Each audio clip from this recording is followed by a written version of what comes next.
Hello, and welcome to the cat story of artificial intelligence, presented by Kieran Oliver. The goal of this story is to be able to create an enemy that can navigate throughout a map to reach its goal destination. In this case of a tower defense game, it needs to reach the base in order to destroy the base, so we lose the game. Now, this enemy also needs to navigate to other objects or players that may be in the way of the base. So to start off, we need to create a graph. If I run over to our graph script real quick, we can see that this graph is essentially just a node list. These nodes are just positions on the graph. This node list is called node set.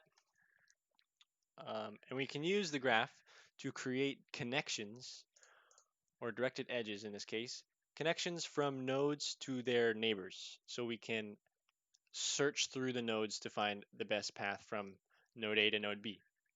And because this is a weighted graph, we can add costs to these connections. So let's say one connection costed more than the other.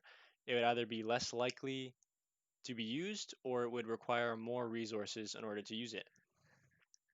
Now that we have the graph implemented, we created a little graph simulation to make sure it was working.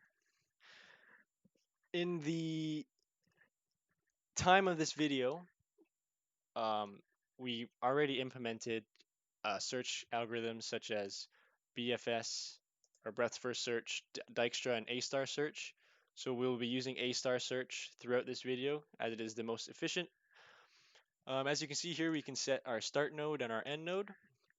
And if I start the simulation, we can see it finds the fastest path to take to get from position A to position B.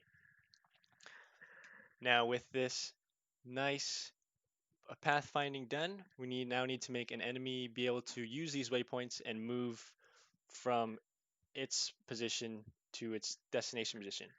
Now, we could use Unity's rigid body, terrible rigid body, and very inefficient, or we could implement our own kinematic system that may or may not be more or less efficient than the Unity's one. So if I go into my kinematic here, we can see it has a position and velocity. This is a position of our character and the velocity of our character.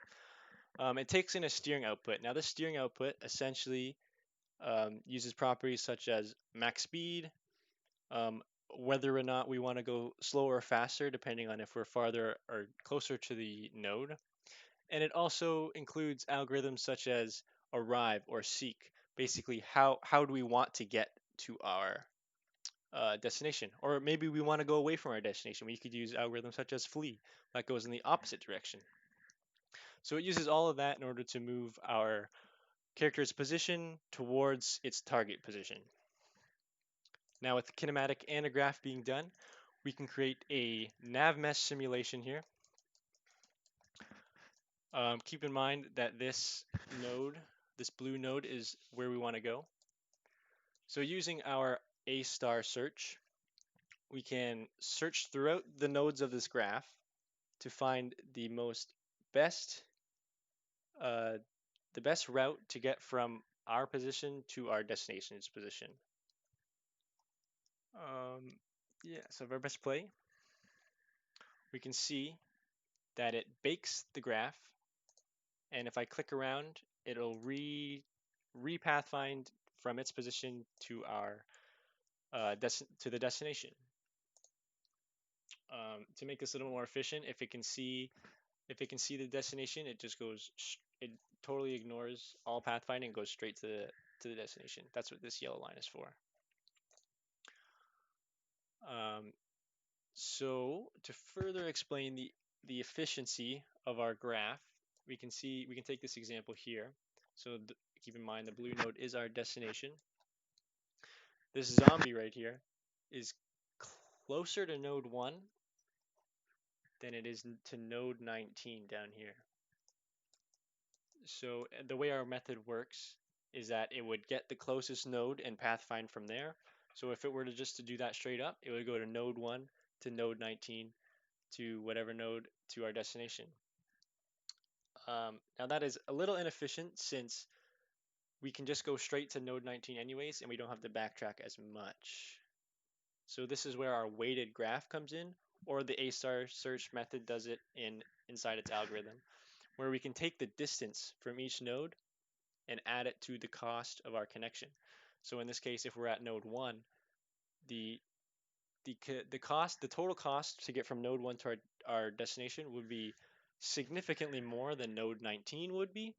So we want to use node 19 instead, essentially. And if I quickly run this one more time and pause it right away, we can see that this red line here represents the closest node that the zombie was at to, so the node that we're going to um, search from, essentially.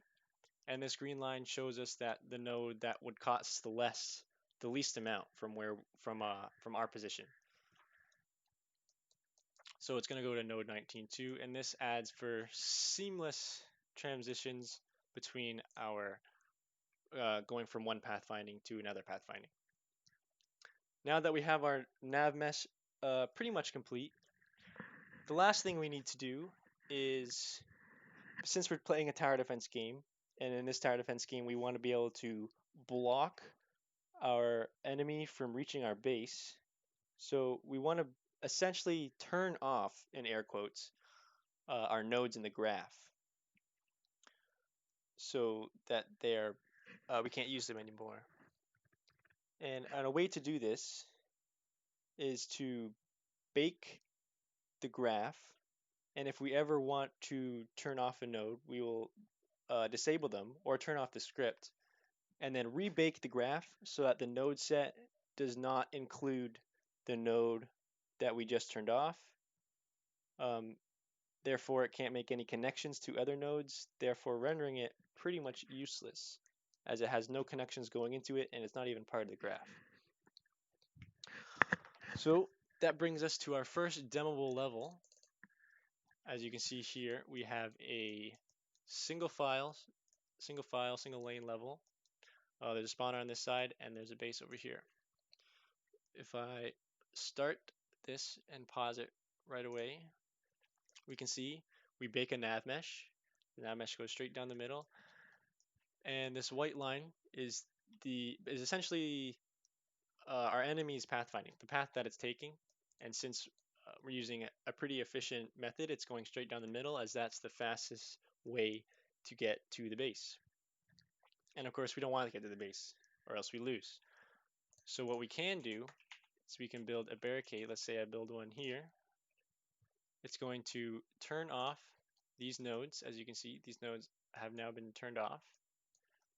And the zombie can no longer go straight through, so it has to re-pathfind around the barricade in order to get to the base. Now let's say I put down 2 barricades, so now there's no way it can get to the base. Now this is where the first decision of our enemy comes in. It's like, I can't pathfind to the base. What can I do? Well, in this case, there is a barricade right in front of it, and if he destroys that barricade, it will open up the path to be able to go to the base. So what he's going to do is he's going to pathfind to that barricade. He's going to do a lovely breaking animation, and as the barricade loses health, it's going to be destroyed, and now he can re-pathfind to our base. And if I were to get in the way here, he will pathfind towards me and try to attack me instead. And if I get out of his attack range, he re-pathfinds again back down to the base, so he can destroy the base, and we lose the game. As you can see here, he goes up to the base, it's destroyed, and we essentially lost the game. And that's it on the story of our artificial intelligence domination. I hope you enjoyed and everything was explained fairly well. I hope you have a great day.